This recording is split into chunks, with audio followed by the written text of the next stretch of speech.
Assalamualaikum warahmatullahi wabarakatuh.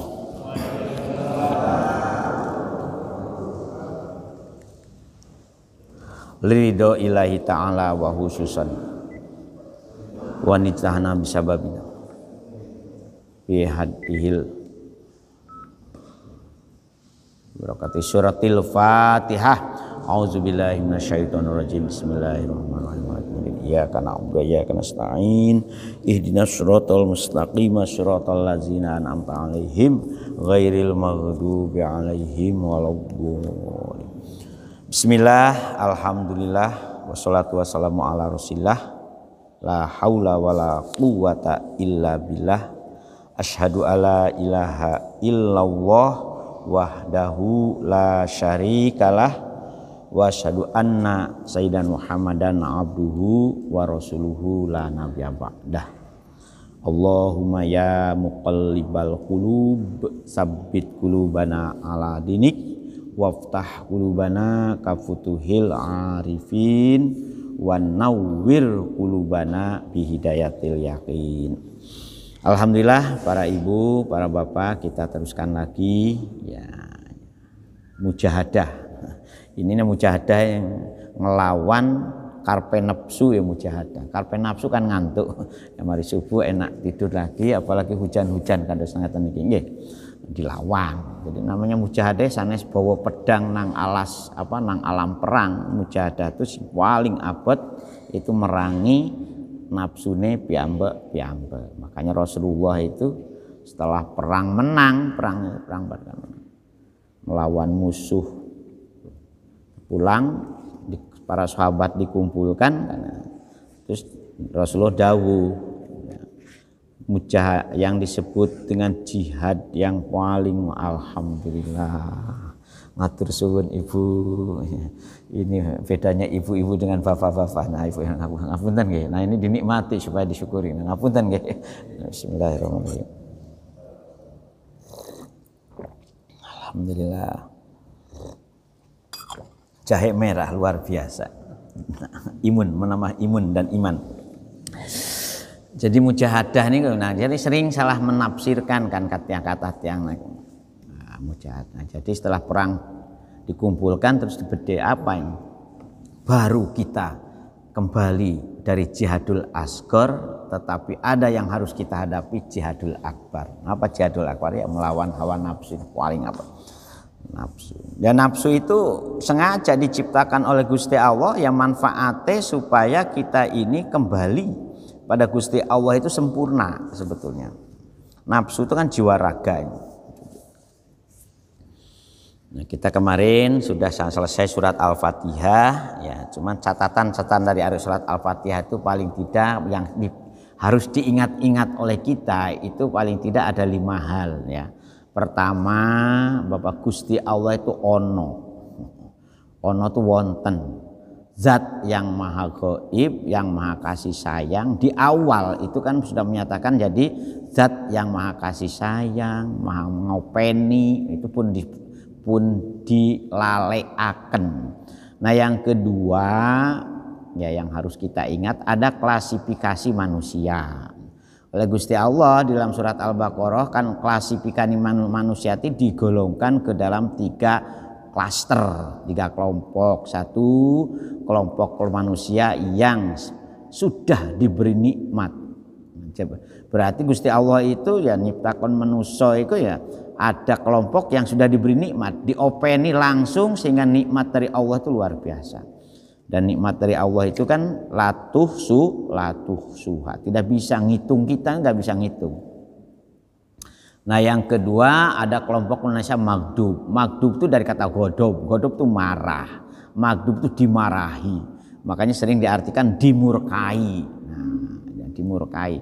Mengapa sampai Gusti Allah marah? Padahal di awal Gusti Allah kasih sayang. Nah ini untuk menunjukkan keadilannya Gusti Allah ya. Jadi ben jenengan gak meri, aku rajin nang masjid, kira-kira aku dicintai apa dimarahi. Nah, orang yang dimarahi nanti tanda-tandanya kados nopo itu di belakang. Orang yang sudah diberi nikmat nopo main amaliyahnya, itu nanti setelah ini kita bahas amaliyah tipologi, tipe-tipe dari klaster orang yang sudah diberi nikmat, kelompok yang dimarahi, dan dimarahi juga terus menerus. Kalau itu kok aneh ya. Nah terus yang ketiga, klaster manusia yang tersesat, kesasar, sudah ada jalan yang benar, sing dipilih jalan yang salah. Itu dua itu ya dari. Terus yang ketiga, bahwa manusia itu ternyata untuk melaksanakan kebaikan itu tidak bisa mengandalkan karpe dewe. Karpe dewe nafsune dewe itu gak bisa manusia. Makanya kan ada ungkapan la haula wala quwata illa billahil. Mboten saged kita. Karena apa? Sing ngatur Allah usi kan Gusti Allah. Makanya kalau untuk melaksanakan kebaikan ya harus mepet nang Gusti Allah juga. Ingin selamat ya mepet nang Gusti Allah. Makanya pernyataannya kan iyyaka na'budu wa iyyaka nasta'in, dilanjutkan dengan ihdinas siratal ihdina kan. Gabi kita baru berdoa. Ya, kalau anak sekolah itu yang kuliah itu namanya baru membuat proposal. Proposal kan doa, proposal. Jadi berdoa berarti kewenangan untuk ngerubah watak wahing orang itu ada di tangan Allah Subhanahu wa taala. Hidayah itu mutlak milik Allah Subhanahu wa taala. Makanya kita dituntut nyedek. Nah, orang yang selalu nyedek itu dalam surat Al-Waqiah dikenal dengan istilah al-muqarrabun. Itu kan orang yang selalu dekat. Jadi ikhlas juga tidak bisa kita itu. Ikhlas itu ngelakoni ikhlas karpe dewe itu ben saged. Ila ibadaka minhumul mukhlasin. Ikhlas ya dibuat karo Gusti Allah. Oleh karena itu monggo belajar mepet. Nah, kenapa kita nih belajar mepet? Karena kita tuh merasa jauh. Padahal Gusti Allah sudah menyatakan Gusti Allah sangat dekat. Nah ini ya, caranya supaya jenengan ngerasa akan Gusti Allah dekat ya harus kepetuk saja nih Bu. Kalau sampun kepetuk ini kan biasanya langsung ingat. Coba jenengan kalau bertepatan, cuman bagaimana cara kepetuk ya? Nah, Gusti Allah menjelaskan. Makanya kemari kita teruskan ya pengajiannya kepada surat Al-Baqarah. Niki kan maki carane kepetuk nah Gusti Allah kados napa itu dijelaskan oleh Gusti Allah. Gusti Allah saged dipetuk Ibu. Cuman kepetuknya Gusti Allah jangan disamakan seperti panjenengan metuki tiang. Karena Gusti Allah itu laisa kamislihi syai'un. Tidak ada satupun makhluknya yang menyerupai Gusti Allah. Oleh karena itu nanti ketika kita membahas masalah ayat-ayat Al-Quran itu kan ada ayat-ayat yang menggambarkan koyo-koyo Gusti Allah itu berbentuk sesuatu. Makanya dikenal dengan ayat-ayat mutasyabihat. Nah, bagaimana cara ngelmoninya itu Gusti Allah memberikan penjelasan lain. A'udzubillahi minasyaitonirrajim. Bismillahirrahmanirrahim. Alif lam mim. Zalikal kitabu la raiba fihi hudan lil muttaqin. Nah, surat Al-Baqarah ini dikategorikan surat Madaniyah. Madaniyah itu yang paling pas. Jadi dalam Al-Quran itu ada dua tondo, satu Makkiyah, dua Madaniyah. Memang betul ada kota Mekah dan betul ada kota Madinah. Cuman yang harus Bapak dan Ibu pahami, istilah Makkiyah dan Madaniyah itu sebetulnya menurut para ulama dari 4 pemahaman. Nah, yang pas itu yang melihat bahwa Al-Quran itu diturunkan mengikuti perubahan. Jadi bagaimana Rasulullah Nabi Muhammad merubah watak wahing manusia.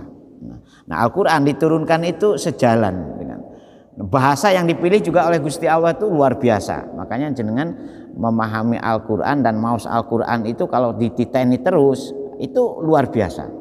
Karena apa? Karena kata-kata yang dipilih oleh Gusti Allah itu disesuaikan dengan karakter khitab yang dituju oleh Al-Quran itu. Karakter khitabnya itu objek yang manusia yang diajak ngomong di angan Al-Quran itu yang nanti watak-watuknya hingga harus dirubah, itu disesuaikan.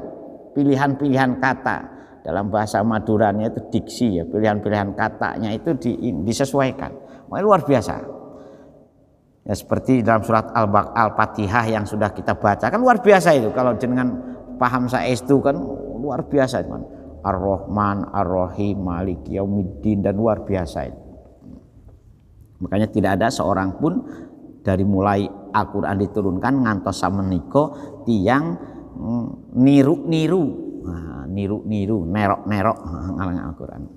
Nah, berapa ayat? Itu 286 surat yang terpanjang di dalam Al-Quran. Mi'atani wasitun awsabun wasamanuna ayatan. Tapi ada juga yang menghitung bukan 286 tapi 287. Tetapi tetap, kenapa? Karena ada yang menghitung bismillah dihitung satu ayat. Pun jantos diperdebatkan kados ngoten niku. Sebab apa? Ya karena yang penting prinsipnya Al-Qur'an itu jumlah huruf, ya, jumlah huruf, ya. Dan jumlah kata tidak berubah. Semuanya sepakat jumlah huruf dan jumlah kata. Mengapa jumlah hitung ayat ada yang berbeda? Nah, ini terkait dengan cara para ulama untuk menghormati, ya, itunya apa, posisi-posisi dari ayat ungkapan-ungkapan yang siaknya atau susunannya yang ada dalam Al-Quran itu. Dan ayat yang terpanjang juga di dalam surat Al-Baqarah. Ayat berapa Pak yang sudah ngaos terus nih kan? Pinten? Ayat yang terpanjang itu ayat berapa? 280 pinten? 282. Nah, itu yang terpanjang. Monggo jenengan pirsani. Nah, 282 itu ayat tentang apa? Nah, ayat tentang hutang berhutang. Ternyata ayat berhutang itu ayat yang jadi oleh Gusti Allah sudah diberi isyarat. Perhutangan itu berarti perutan. Nah, makanya ayat-ayat yang terpanjang ini nanti kita ini coba ayat tentang persaksian. Makanya kadang-kadang saksi ono saksi palsu, ono saksi yang bener. Pokoknya ayat-ayat yang urusan-urusan perhutangan, urusan-urusan persaksian, urusan-urusan, ya, tetapi jangan pun ngarati itu kan hanya guyonan mawon, isyarat. Ada yang mencoba, ya, oh ayat ini kok panjang banget. Oh ternyata urusan perutan. Nah, urusan apa? Data yang tuh bedainin ila ajalimu musama faktubuh. Oleh karena itu saya berharap kalau kita melakukan transaksi apa saja dengan pihak lain, termasuk dengan suami istri, ya itu perlu ada perjanjian tertulis. Betul nggak? Coba tanyakan kepada Ustaz Nasir. Ketika kita akad bapak-bapak, kita sudah melakukan perjanjian tertulis. Percaya sama buatan. Nopo? Bukti ini nopo? Panjenengan kalau apa? Itu apa? Kalau panjenengan niteni akta nikah, nggih. Gadah akta nikah sedaya toh? Sing sampun nikah. Panjenengan tahu niteni mboten? Makanya pun gampang kawin malih, Pak. Begitu jenengan nikah satu kali, di kitab buku nikah, di buku akta nikah itu sudah ada namanya taklik talak. Nggih. Taklik talak itu kangge bapak-bapak. Bukan sanes kangge ibu-ibu. Seandainya saya selama 6 bulan tidak iso ngingoni bojone, seandainya saya, maka jatuhlah talak satu. Nah, itu jadi durung napa-napa pun. Nah, talak itu khususnya ada di Indonesia. di negara lain nggak ada, Pak. Makanya di negara lain itu ya, kenapa di Indonesia ini para ulama memberi jaminan kepada ibu-ibu? Nah, karena tujuan nikah itu sebetulnya tujuan memuliakan ibu-ibu dan tujuan untuk melahirkan keturunan yang soleh dan solihah. A'udzubillahi minasyaitonirrajim. Ya, bismillahirrahmanirrahim. Nah, bismillah kan sudah kita pahami di surat Al-Baqarah. Alif lam mim, lam mim. Nah, itu ada tahsinnya. Allahu a'lamu bimuradihi bizalika. Nah, alif lam mim ini kategorinya ayat semi rahasia. Rahasianya Gusti Allah. Jadi huruf-huruf muqatta'ah atau huruf-huruf hijaiyah yang menjadi awal dari ayat dalam surat-surat tertentu, ini kan surat Al-Baqarah, ada lagi kaf, ha, ya, ain, shod, ha, mim, ain, sin, qaf, nun, qaf. Nah, itu ayat-ayat seperti itu namanya ayat-ayat ya, muqatta'ah, huruf-huruf aja. Jadi ayat yang dimulai dari surat dari huruf hijaiyah. Kategorinya itu ayat-ayat mutasyabihat. Artinya ayat-ayat yang Allah lah ingkang luwih sumerap. Makanya di sini ditafsiri Allahu utawi Gusti Allah niku a'lamu luwih weruh, luwih tahu, lebih semerap. Lebih semerap apanya? Yang lebih tahu itu bimuradihi, karpe Allah piambe. Jadi itu rahasia. Nah, ini menunjukkan memang Gusti Allah itu ada dan berperan. Dalam ayat Al-Quran itu masih ada rahasia-rahasia Gusti Allah yang memang ke kita itu inilah apa istilahnya itu seperti dibikin teka-teki silang oleh Gusti Allah. Contohnya, wa ida sa'alaka ibadi anni fa ini qaribun. Wahai Kanjeng Nabi Muhammad, naliko awakmu ditakoni atau ono sing takon sapa? Hamba-hambaku. Tentang siapa? Tentang aku. Gusti. Jawablah fa ini qaribun. Jawablah aku cedek. Jadi Gusti Allah dengan kita tuh sangat-sangat dekat. Yaitu ana indadonibi, dijelaskan lagi oleh hadis Gusti, ana indadonibi wa ana ma'ahu. Saya ini, kata Gusti Allah, sangat tergantung kepada persangkaan jenengan sedoyo dumateng Gusti Allah. Wa ana ma'ahu, aku iki selalu bersama orang-orang yang nyono panjenengan, penyon jenengan kalos nopo. Nah, itu. Tetapi idza zakaroni, cedeke Gusti kita nang Gusti Allah itu, hamba didekati oleh Gusti Allah itu idza zakaroni, tatkala hamba niku iling nang aku. Nah, itu hadis qudsi. Nah, ilinge kados nopo? Lah ini nanti dijelaskan oleh Gusti Allah. Jadi kalau teka-teki kerahasiaan kegaiban Gusti Allah itu oleh Gusti Allah itu kados dibikin ini. Karena apa? Karena kita disuruh mencari siapa? Mencari wakile Gusti Allah teng dunya niku sinten. Nah, itu teka-tekinya kan di situ. Zalikal kitabu, zalika hada. Kata zalika itu kalau dalam bahasa Arab itu artinya di sana itu loh. Nah, tetapi maksudnya di sini bukan itu tapi ini. Ya, itu maksudnya itu.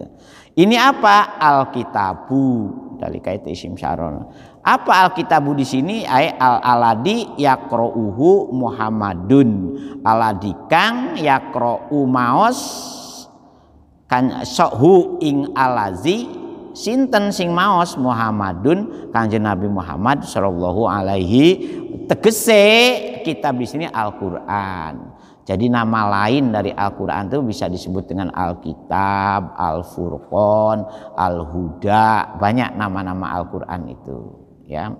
Nah, sekarang ukurannya Al-Qur'an itu nopo apa seluruh yang kita baca dari surat Al-Fatihah sampai surat An-Nas, atau termasuk cuplikan dari ayat itu termasuk Al-Quran.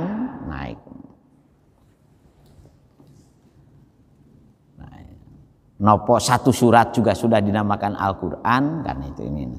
Nah, para ulama ahli ulumul Quran itu ada ulama yang nekuni untuk memahamkan ke kita supaya kita ini ojo sampai ragu tentang keautentikan Al-Qur'an, maka lahirlah namanya ulumul Quran. La roiba kang ora ono ragu, kang ora ono keraguan. Nah, kalau bahasa Indonesia ini la roiba itu diartikan kang ora ono keraguan.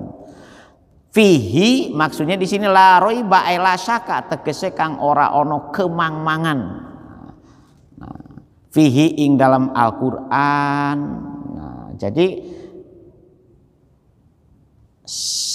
katanya kitab-kitab yang mengajarkan tauhid sehuruf pun kita ini seperti Qatrul Goes ya. Sehuruf pun kita ini jangan sampai ragu kalau itu ayat Al-Qur'an. Contohnya nun itu satu huruf tapi satu ayat. Qaf itu satu huruf tapi satu ayat. Nah, Al-Qur'an itu nopo? Al-Quran menurut para ulama, Al-Quran itu dipahami kan ke kita satu kalamullah. Al-Quran itu dawunipun Gusti Allah. Al-Mu'jiz yang mempunyai apa? Yang dijadikan mukjizat. Ya.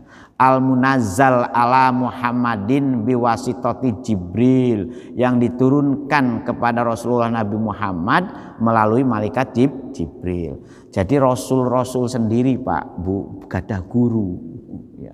Jadi ternyata untuk menghadap Gusti Allah itu tidak bisa langsung ya. Nah Jibril itu gurunya Rasulullah ya. Makanya kan ketika Isra Mi'raj di mana Jibril Al-Munazzal ala Muhammadin biwasitati Jibril al-mangkul ilaina bitawatur. Nah itu al-mangkul itu sampai kepada kitanya itu dengan mutawatir, artinya Al-Qur'an itu begitu Rasulullah mendapatkan pengajaran dan penerimaan Al-Qur'an mulai ayat pertama itu kan surat Al-Alaq ayat 1 sampai 5. Iqra bismi rabbikal ladzi khalaq. Nah, perlu dipahami oleh kita mengapa tidak surat Al-Fatihah yang pertama diturunkan, justru surat Al-Alaq. Ini kan kaitannya dengan pemberdayaan umat. Jadi Al-Qur'an itu diturunkan kan untuk merubah watek-watuk wahing yang orang jahiliyah supaya menjadi orang yang beriman. Dari watek ya kebiadaban, dari watak ya ugal-ugalan, dari watak kejahatan, dari watak semuanya komplit zaman jahiliyah itu. Makanya dikatakan zaman jahiliyah. Nah jahiliyah itu bukan dari sisi pengetahuan ilmunya Pak, tetapi dari watak-watuk perilaku kemanusiaannya. Kalau itunya hebat-hebat, dia sudah punya kemampuan berdagang yang hebat, sudah punya kemampuan berpikir yang hebat, sudah punya kemampuan berilmiah juga, dia berkembang itu. Syair-syair orang jahil kan hebat-hebat, tetapi perilakunya menurut ukuran kemanusiaan itu biadab. Jadi Al-Qur'an itu kan mewujudkan perilaku manusia yang sesuai dengan nilai kemanusiaan. Bayangkan orang perempuan sudah dinikmati secara bebas, tahu-tahu dianggap hina, sehingga kalau lahir anak perempuan harus dibunuh. Sampai terjadi kan apa yang terjadi pada sahabat Umar sekalipun ya, mengubur hidup-hidup anak wanitanya. Gengsi, padahal kebiadaban melampiaskan hasrat biologis pada zaman jahiliyah itu luar biasa ngawurnya. Ya, istri bisa tukar menukar istri, bisa menikmati siapa saja, yang penting pokoknya mau ya dengan diperkosa dengan caranya. Tetapi merasa hina kalau punya anak perempuan kan itu gak nalarnya itu loh, gak sehat nalarnya. Kalau istilahnya nalarnya nalar kriminal. Itu zaman jahiliyah itu. Makanya dididik Jadi Al-Quran pertama kali turun itu kenapa diturunkan surat Al-Alaq? Karena para ulama sepakat bahwa Al-Quran itu untuk mendidik manusia. Oleh karena itu ayat-ayatnya ayat-ayat yang mendidik dan merubah. Ya, jadi jangan salah pemahaman. Nah, sementara ketika Al-Quran secara utuh yang disampaikan oleh malaikat Jibril digambarkan kepada Rasulullahnya itu memang ketika ditulis secara utuh mulai dari surat Al-Fatihah ini kaitannya dengan sistematika di dalam kalau sudah menjadi sebuah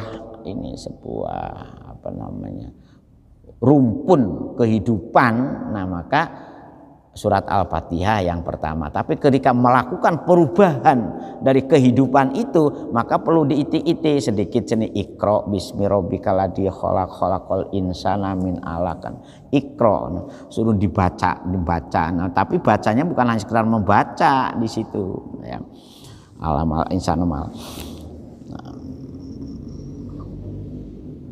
Al-muta'abadu bi tilawatihi. Ada tambahan lagi Bu, Al-Quran itu al-muta'abadu bi tilawati. Jadi satu kalamullah, al-mu'jiz ya kan, al-munazzal ala Muhammadin bi suwati Jibril, al-mangkul ilaina bit tawatur. Sampai ke kita dengan mutawatir. Artinya mutawatir begini, begitu Rasulullah mendapatkan ayat dari malaikat Jibril oleh Rasulullah disampaikan kepada para sahabatnya, kepada para umat, tidak kepada satu orang per orang, tetapi kepada orang banyak.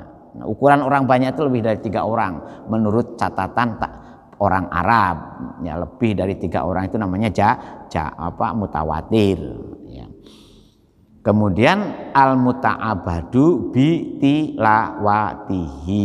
Ada nilai ibadahnya bagi siapapun yang membacanya. Walaupun satu huruf, Bu, satu huruf itu digambarkan ada 10 kebaikan kan. Fihi ya ing dalam Al-Qur'an ay annahu satune utawi Al-Qur'an niku ya iku min indillahi saking Gusti Allah. Nah itu. Jadi jangan pun ragu nggih bahwa Al-Qur'an niku saking Gusti Allah. Hudan. Nah, iku khobar yang kedua la raiba fi iku hudan Al-Qur'an niku dados petunjuk. Khobar hudan dados petunjuk. Hadin maksudnya ya Al-Quran sebagai petunjuk kangge sinten lil muttaqina kangge tiang-tiang ingkang bertakwa. Nah ini sudah mulai, ini gambaran orang yang an'amta itu ukurannya takwa.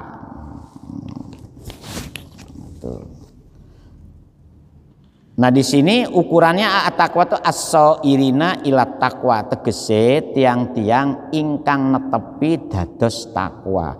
Jadi bukan hanya simbolik, memang mudah dikatakan tetapi angel dipraktekan. Nopo nik penjelasanipun takwa bi imtisalil awamiri wajtinabin nawahihi liitqaihim bidzalikan nar katanya. Jadi ukurannya takwa itu pemahamannya itu apa? Imtisalul awamiri, nindakake perintah-perintahanipun Gusti Allah, wajtinabun nawahi lan ngedoi menjauhi larangan-laranganipun Gusti Allah. Mengapa kita harus melakukan itu?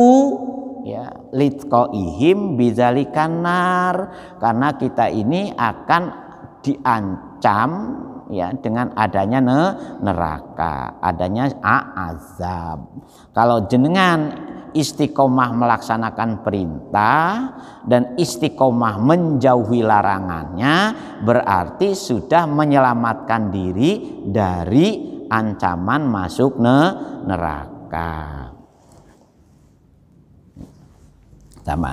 Nah sekarang ukuran praktek nyotone kados nopo perilaku kriteria ukuran orang yang bertakwa itu kados nopo. Makanya ayat ini oleh Gusti Allah itu dilangsungkan lil muttaqin, terus diteruskan itu ada itu Nah, ayat setelahnya ini menjelaskan ayat sebelumnya. Nah, Gusti Allah tuh hebatnya menyusun ke Al-Qur'an itu sampai ada ilmu khusus untuk mengenali sistematika kata, sistematika kalimat, sistematika ayat dengan ayat ya. Para ulama menamakan ilmunya itu ilmu munasabatil Qur'an. Kesesuaian, ada keserasian, ada serasinya luar biasa. Ya, cuman kita ini kan ilmu kebahasaannya itu ya cupet pas-pasan ya, jadi tidak terlalu ini. Tapi kalau bagi orang-orang yang ahli tentang kebahasaan, wah itu luar biasanya. Al yaitu sinten sing disebut dengan orang yang bertakwa itu kriterianya pertama alladzina yu'minuna bil ghaibi. Alladzina tegese tiang-tiang, alad itu diarti umum ya. Tiang-tiang ingkang kados pundi yu'minuna kang podo iman sapa si alladzina. Iman dini sih tegese iman tu nopo yusaddikuna tegese tiang-tiang ing saged beneraken. Makanya iman itu ukurannya tasdikun bil qalbi, iqraru bil lisan, af'alu bil arkan. Harus tiga itu harus kumpul. Tasdikun bil qalbi. Nah ini yang perlu dielmoni terus menerus Bu, kaitannya dengan tasdikun bil qalbi. Despundi membenarkan kahananipun Gusti Allah, kahananipun malaikat, keberadaan para rasul, keberadaan kitab suci, keberadaan takdir, qada dan qadar, keberadaan hari akhir itu di hati. Sing ngeracik keyakinan itu di hati. Nah ini mun sewu, kadang-kadang kita ini saumur itu kadang-kadang ora tuntas. Nah, tapi kalau insya Allah saumur tuntas ya insya Allah husnul khotimah. Nah, kados contohnya pun pada Gusti Allah. Gusti Allah itu kita baru kenal dengan jenenge. Sing duwe jeneng sinten. Nah itu harus dielmuni juga. Mosok jenengan kenal kali tiyang kok jenenge tok. Yang dekat dengan kita tuh siapa? Nah itu harus dibongkar. Makanya di sini alladzina yu'minuna bil ghaibi. Di sini itu ada dua kelompok ulama yang mengartikan bil ghaibi. Bil ghaib menurut ulama-ulama tasawuf kahananipun Gusti Allah. Jadi alladzina yusaddikuna billah. Orang-orang yang betul-betul percaya dengan kahananipun Gusti Allah. Mengapa al-ghaib diartikan ghaibullah? Karena di sini alif lamnya makrifat, ghaibnya isi mufrad. Berarti ini sebetulnya kata yang isyarat lain dari Allah, zat yang maha ghaib. Nah, terus yang kedua diartikan juga alamul ghuyub, ciptaan-ciptaan Gusti Allah yang bersifat ghaib. Kayak ruh yang ada dalam diri kita. Nah, terus yang kedua malaikat, jin, setan, iblis, genderuwo. Yang ketiga alam kubur, alam barzah, itu alam gaib. Nah sekarang coba kalau panjenengan ini sumerap kinten-kinten, Gusti Allah itu sudah menciptakan alam di luar habitat atmosfer dunia ini atau sudah ada alam khusus di luar dunia ini untuk menampung orang-orang yang sudah meninggal dunia. Kira-kira habitatnya di mana kan itu? Habitatnya itu ternyata ya kalau sumerap ya tidak jauh dari kita. Makanya kalau ada orang aneh kesurupan itu jangan aneh, jangan kaget karena ini juga bagian dari adanya alam gaib. Ya, cuma kalau masuk alam arwah itu kan bahagia atau sengsara. Mengapa kita orang yang masih hidup disuruh untuk mendoakan orang-orang yang sudah masuk ke alam arwah?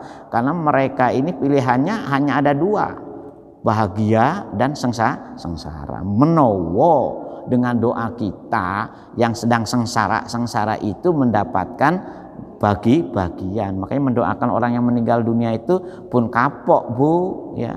Ya monggo, apalagi orang tuanya ya yang sudah meninggal itu ya, monggo dilatih, anaknya juga dilatih Bapak, yang anak yang belum saged doa untuk orang tuanya, orang tua harus nangis.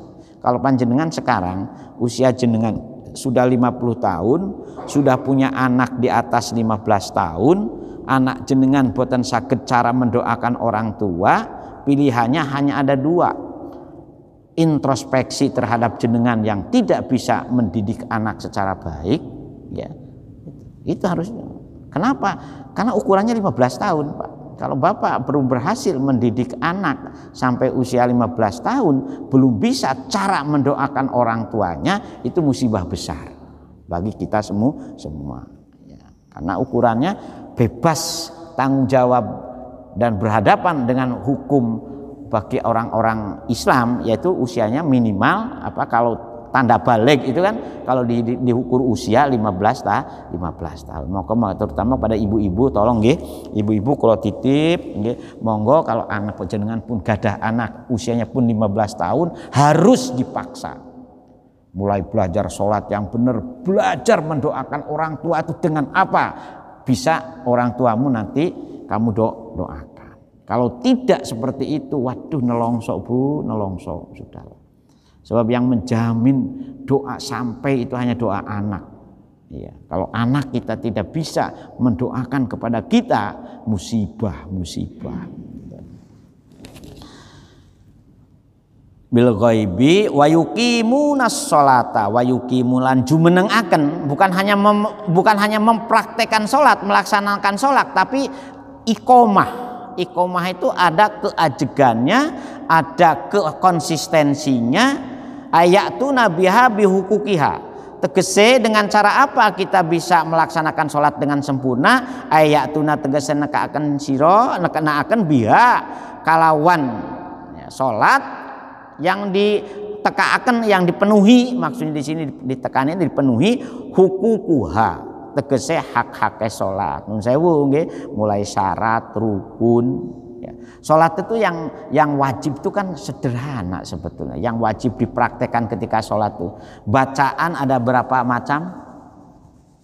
Ayo bapak-bapak yang sudah rajin ya. Bacaan yang wajib dibaca ketika sholat itu sebetulnya ada berapa?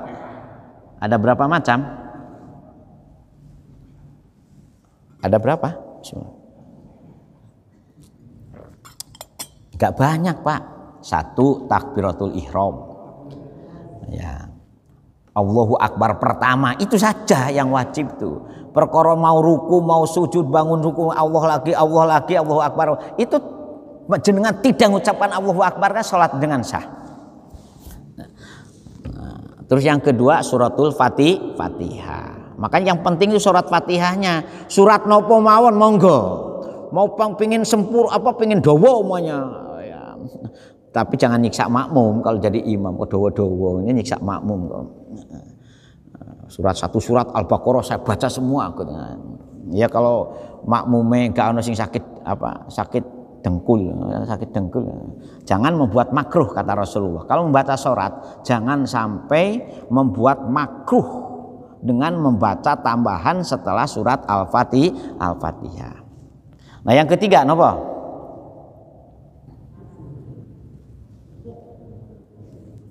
Yang ketiga yang wajib dibaca apa? Kenapa?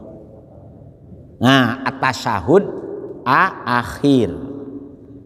Kalau tasawuf awal ketika kita sholat duhur, sholat asar, sholat maghrib dan sholat isya itu hukumnya sunnah.